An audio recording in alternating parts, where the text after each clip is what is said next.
Hello everyone, this is Sunny and I'm coming to you with Cozen, a bloody painter ex-reader by a poisonous lie. We're going to be starting off with chapter 25. Once you told Helen you were going to talk to Aiden, his eyebrows lifted slightly, his eyes turning to Aiden in a discreet way. Aiden felt the strong glare from him, sending shivers down his spine. You turned away only to feel a strong grip on your hand. You turned to Helen quickly and looked down only to see his hand grabbing yours. Confused, your eyes widened and looked up at him again. You're confused, so you opened your mouth and got a few words out. Is something wrong, Helen? It seemed as if Helen finally snapped out of whatever he was thinking as he quickly softened his hold on your hand, letting it go instantly, then looking away. No, everything's fine. Sorry about that, he says as he tried to keep himself composed, only for a shy smile to sneak on his face. You smiled shyly, too, as you look at his pale hand, so delicate and cold, with the phantom of his fingertips lingering on your palm when he let you go. You shook your head and waved at him and looked at him one last time before walking with Aiden somewhere else. Ryan, I wanted to talk to you about something that's been bothering me ever since I met Helen in person, he says as he looks at the ground. You two sat down on the grass. You ended up in the same tree where you usually meet with Aiden. You were trying to figure out why he suddenly wanted to talk about Helen. Did he feel uncomfortable with him? Look, Ryan, Aiden says as he sighs and looks at you, his light brown eyes looking at you, showing such discomfort. He didn't know how to say it without sounding rude. I get Helen is your friend and everything, but he's so weird. You furrowed your brows when you heard that. What makes you say that? You asked quickly. Aiden bit his lip. I don't know. Every time I'm with you, he would glare at me. There's just a weird feeling about him. I simply can't put it to words, he says as he scratched his head, nerves getting the best of him. I just can't be with you when he's right behind you. It feels like he's going to strangle me if I talk to you one more time. You frowned hearing this. Why in the world would Aiden feel this way towards Helen? You open your mouth trying to understand why Aiden felt this way. Has he said something to you? Or done something? You ask. It's not about what he has said or done to me. It's just his body language when I'm near you. That's enough to make me walk away. Maybe that's what Tom tried to tell you this entire time, he says as he picks up on the grass.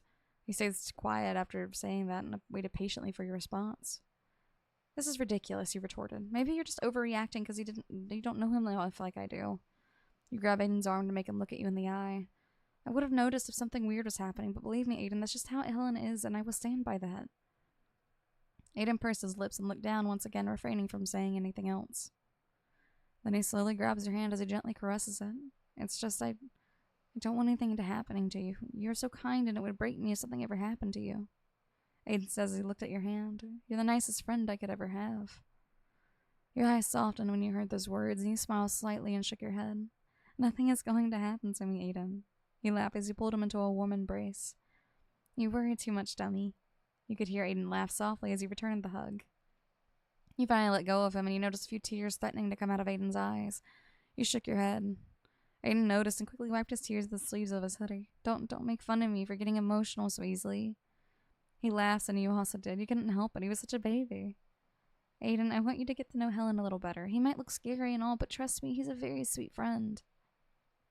Aiden smiled slightly, still unsure about Helen, but nodded. If you say so. Aiden gets up from the ground as he shakes off the dirt off of him. I'm still wondering what Tom wanted to talk about him with, though. You also get up, remembering that Tom also talked to him in the morning. Did Tom tell you something about it? Well, he said he wanted to talk to you and Helen. He says he just two started walking. But he did apologize for the things he did to me. When he talked to me in the morning, his face looked so gloomy. You could tell in Aiden's face that he was sad just remembering Tom's face. He was sorry for pushing me away and for pushing you away too. Aiden turns to you to look at your reaction. You were taken aback. You weren't sure what to think about. You two finally go back to the courtyard of the school, and you were still processing what Aiden said about Tom. Why did he suddenly look so gloomy? Aiden sat down on one of the steps of the school's entrance, the sun making his skin glow and his brown fluffy hair giving you hints of reddish strands of hair if you look closely. It's like he was sun-kissed every time he was under the sun. You sat next to him as he watched more students walk by as school was over. Big groups of students walking together. Some were just two, but they looked happy. You smiled to yourself as you breathed in the warm afternoon breeze and waited for Helen to come back and talk to you, or at least Tom to show up. Aiden was about to say a few words when a loud sound hit the ground. Your eyes darted quickly in front of you, but it felt like minutes or even hours when your eyes realized what they were looking at. It felt like forever when your skin felt a cold and wet liquid sensation on you. It's as if your ears were muted to protect you from any other sound or scream when you heard the first excruciating sound. Your eyes slowly moved to look at Aiden, who just looked as horrified as what he was looking at. He was covered in dark red liquid, from his face to all his clothes, his mouth and eyes open wide as he was shocked at what just happened. Tears falling from his face, yet he didn't move.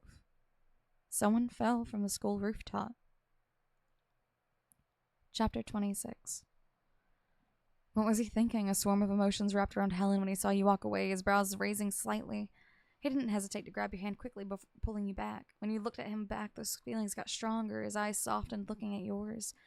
He didn't realize what he was doing until he quickly let go, not without brushing your fingertips one last time. The way the corners of your mouth were pulled to show a smile made him smile slightly as a light pink blush appeared on his face as he looked away.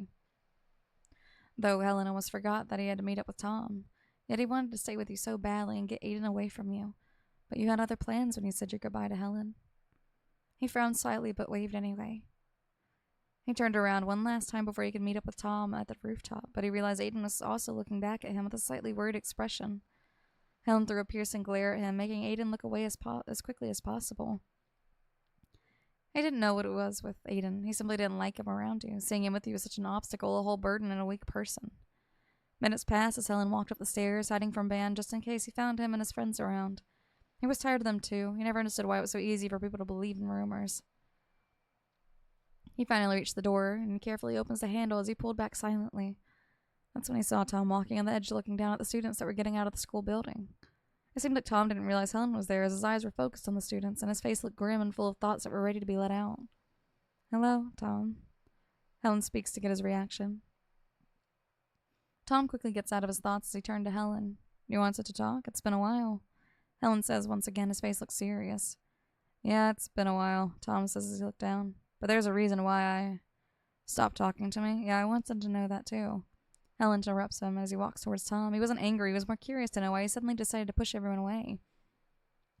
Helen knew Tom and Wyan were close, but then he suddenly decided to move on, which was confusing. Tom pursed his lips when he was interrupted. Helen read his mind and it bothered him. He slowly nods as he walked towards Helen. "Look, Helen, I have a confession to make, but promise me to just listen to me, okay?" He says, worry in his golden eyes through those glasses of his. Helen raised a brow slightly, trying not to show his curiosity about this confession. "Helen," Tom says, hesitating to keep talking. "You do remember that watch incident, right?" he asks. Helen nodded, a bit of annoyance on his face when he remembered how everything went to hell from there. "Why are you bringing that up all of a sudden?" Helen asks. "Because I was the one who put that watch in your bag," he says as he looked down quickly, trying to avoid eye contact with Helen. Helen's eyes widened. He stood in front of Tom in shock. He saw his blonde hair falling slightly on his face when he looked down. Flashbacks of his classmates harassing him, kicking him down, were flashing before his eyes. Tom slowly looks up at Helen with guilt in his eyes. He didn't even want to look at him. "Helen, please, listen, I'm telling you." Tom was suddenly interrupted by a painful feeling on his cheek, a strong force enough to make his head jerk the other way. He slowly looked at Helen again in shock. He touched his cheek just to slowly realize he was punched by him. "You started this?" Helen yelled out as he grabs Tom by the collar of his hoodie, pulling him close to him. "Why did you do it?" He yells in his face again. He was getting it now. To why Tom suddenly looked at him, why he was in the classroom that day before him, why did he suddenly left Wyan and moved on to him? "I can't believe you." Helen was about to go in for another punch when Tom pushed him away from him harshly. Tom was tired of trying to be reasonable, trying to let out his true reasons. "You want to know why?" he asked as he cleans up the blood slowly dripping from his nose.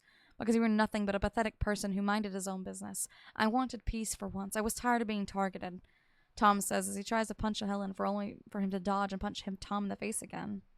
"And you were the key to finding that peace," he says as he finally lands a blow on Helen's stomach. "You were so pathetic. You were such a great target. I don't get what Wyan sees in you," Tom scoffs. It was at this moment that a certain name being mentioned wasn't a good idea as Helen finally snapped, jumping on top of Tom and throwing him punches. "Keep Wyan's name out of your mouth, you hear me?" he shouts as he grabs him once again by the collar of his hoodie and slams him against the hard concrete. They didn't even notice how close they were on the edge of the rooftop. The small fight felt long, and Tom was slowly giving out, a few words coming out of his mouth. "Look." He was struggling. The words he said before were out of anger. He started regretting it as he remembered the real reason why he called Helen to the rooftop in the first place. I came here to apologize." Helen froze, finally giving out on beating him up. He couldn't help but scoff as he finally gets off of Tom and gets up trying to clean himself up as he tried to hide his bruised knuckles within the pockets of his hot coat. Of course, Helen didn't say anything as he tried to walk away. Tom was beat up on the floor, his head dizzy as he tried to get up, but once he stumbled and slipped, but catching himself off by grabbing at the end of the rooftop. Helen Helen turned around when he heard his name getting called in a desperate way. His eyes widened when he saw Tom gone. He ran towards the voice only to see him hanging on for dear life with one hand. Tom, hold on. Whatever anger he had was washed away just by seeing him there. Helen grabbed him by his arm, trying to lift him up. Tom, I can't do it. I'm not strong enough. Tom realized Helen gave out by fighting so much, his energy drained. Tom's golden eyes seemed to go dim and soften as he realized what he has done. What was it? Maybe his life flashing before his eyes. He wasn't sure what to think anymore. What Aiden or Ryan thought of him after leaving them without a word. The times he spent with them, too, they were nice. Weirdly enough, he finally felt peace as breeze was slowly blowing gently on his face. Blonde strands of hair moving swiftly and getting on his face. Helen, Tom said calmly. Helen looked at him with worried eyes.